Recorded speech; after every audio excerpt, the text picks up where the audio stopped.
नमस्कार मित्रमंडळ, तर स्वागत आहे आपल्या नवीन ब्लॉगमध्ये. तर मी चाललो आहे पेपर द्यायला. सकाळची कामं बऱ्यापैकी उरकली सगळी आणि पेपरला द्यायला चाललो आहे. तर चला निघूया आणि तुम्हाला रस्ता दाखवतो कुठून चाललो आहे मी. तर हा आहे आमच्या तिकडून जाणारा शॉर्टकट. घरापासून वरती गेल्यावर लगेच रस्ता लागतो. डोंगराच्या मधून जायला लागतं. इकडल्या साईडने बराच खराब आहे, पण तिकडल्या साईडने चांगलं आहे. म्हणजे तिकडून 4 व्हीलर पण वरती येऊ शकते, पण इकडल्या साईडने 4 व्हीलर नाही उतरू शकत. हा रस्ता थोडा डेव्हलप नाही झालेला. बघा खूप रस्ता वाकडा तिकडं आहे आणि इथं तरी बरं आहे. अजून थोडं वरती गेलं की पूर्ण क्रॉसिंग आहे. पूर्ण फक्त सिंगल गाडी जाऊ शकते. ट्रॅक्टर वगैरे जातात, कारण की ट्रॅक्टर कसे थोडेसे रफ अँड टफ असतात, त्यामुळं वाकडं तिकडं जाऊ शकतो.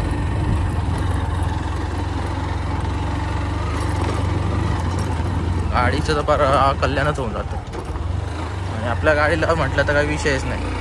आणि भाई आपण तर बघा, आपलं काय नाही, आपल्याला सवय एक हात सोडून गाडी चालवायची, त्यामुळे आपण कुठून कशी पण गाडी काढू शकतो, नो टेन्शनमध्ये. तुमचा भाऊ लय नादी. अजून तर बघा, अजून डेंजरस पार्ट येणार आहे अजून वरती गेल्यावर. भाई आपली हॉर्नेट कुठं पण चढू शकते. न्यायला पाहिजे आपल्या हॉर्नेटला कुठंतरी. हिमालय नेला असतं, पण नको, जाऊ दे. कशाला उगाच आता बुलेट वगैरे नाराज होतील. हॉन्डावाल्यांनी एवढी भारी गाडी काढली. भाई आपली चॉईस होती हॉर्नेट गाडी घ्यायची. रफ अँड टफ आहे, ॲव्हरेज पण भरपूर चांगलं आहे, त्यामुळं बाकी काय नाही.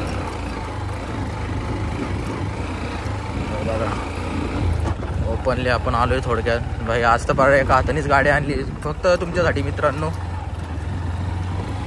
तुमच्यासाठी तुम्हाला फक्त सीन दाखवण्यासाठी. रोड कसा आहे रोजचा, म्हणजे आपण पेपरलाच जातोय. आहे आपल्याकडे रस्ता, पण इथून शॉर्टकटने डायरेक्ट तिकडल्या रोडला मिळतोय, लवकर जातोय.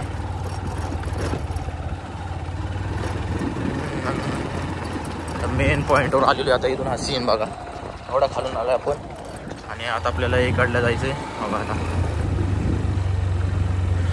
आपल्याला आता इथं इथून खाली जायचंय. आपल्याकडं सीन आहे इकडं. आणि इकडे बघा गाडी चांगली झाली. इकडं रस्ता बऱ्यापैकी चांगला आहे. गाडी लगेच इकडं पळायला टेन्शन नाही भाई. काल तर खूप स्पीडने आलो होतो, मोजून मी 15 मिनिटात घरी. इकडं ऊस वगैरे असतो, ऊस तरी कटिंग करून झालेलं आहे. आणि खत टाकण्यासाठी खूप मोठे हे वापरले जातात. चला तर मी निघतो आता, कॉलेजला चाललो ते. बघूया आपण पुढं काय काय होते. पेपरचा अजून अभ्यास तर आपण काय केलेला नाही. आता बघू तिथं गेल्यावर काय होतंय का इम्पॉर्टंट वगैरे काय. आपण जुगाड माणूस आहे, थोडंफार जुगाड करावं लागतो. तर चला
तर मित्रांनो, आम्ही आलो होतो वाल फिरवायला.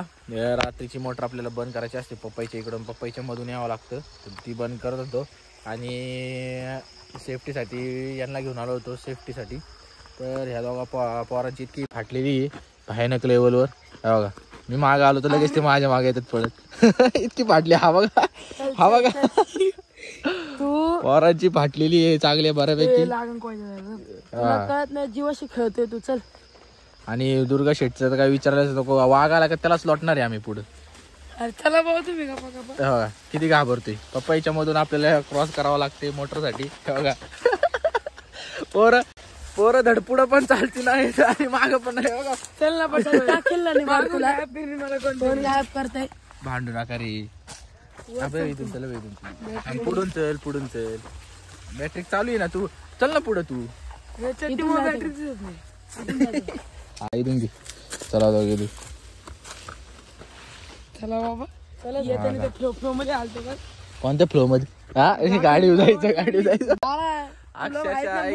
जेव्हा हा म्हणलं का मी येतो मी शांत होतो. मागचीच मी आलतो मला माहिती. अरे चल आता पहिले मोठी झाली त्याच्यामुळे अजून फाटली. हे बघा पोरग बघा. अरे बाबा मला टोल दे. आपण थांबू इथे. बॅटरी दे तू. चला बर गाडी का. चलो. तर मित्रांनो सगळे वाल बिल बंद केलेले आहेत आणि दुर्गा शेट मध्ये बसलेली आहेत. त्यांची अशी अक्षरशः फाटलेली आहे. हे बघा आणि वेदांत मागे आहे त्याची पण फाटलेली. पण काय सांगायचे. आणि हे बघा पूर्ण ओपन आहे आणि त्याची बॅटरी आणि हातात बघा काय कोयता. वाघाला डायरेक्ट भाऊ फाडूनच टाकणारी. आम्हाला माहिती हे बॅटरी आणि कोयता जागेवर टाकून पळून जाईल. तो नाही काय करणार. बोलणार एक नंबर. चला आम्ही निघू. भेटूया दुसऱ्या ब्लॉग मध्ये. तोपर्यंत बाय.